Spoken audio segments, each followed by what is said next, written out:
11 দলীয় এই নির্বাচনী ঐক্যের পক্ষে বাংলাদেশে এক ঐতিহাসিক গণজোয়ার সৃষ্টি হয়েছে। মানুষ পরিবর্তন চায়।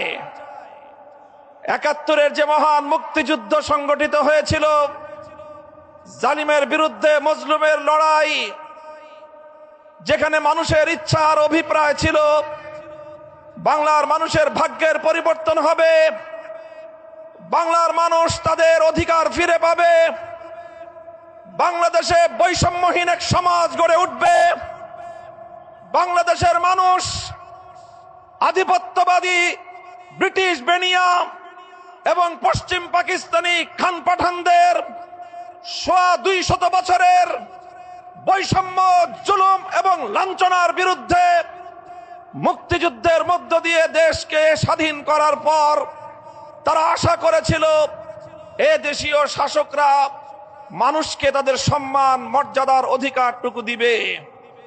কিন্তু দুর্ভাগ্যজনকভাবে 71-এর মুক্তিযুদ্ধের পরবর্তী 72 থেকে 24 সাল পর্যন্ত বাংলাদেশের কায়েমি স্বার্থবাদী রাজনৈতিক গোষ্ঠীগুলো শাসনের নামে শোষণ করেছে।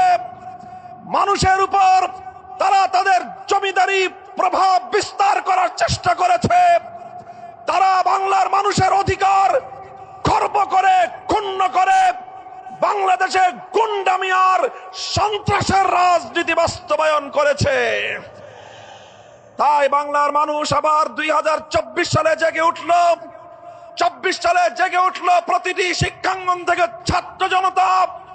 স্কুল থেকে আমার ছেলেরা বেরিয়ে আসলো, কলেজ থেকে আমার সন্তানরা বেরিয়ে আসলো, বিশ্ববিদ্যালয়গুলো থেকে আমাদের ছেলেমেয়েরা বের হয়ে আসলো।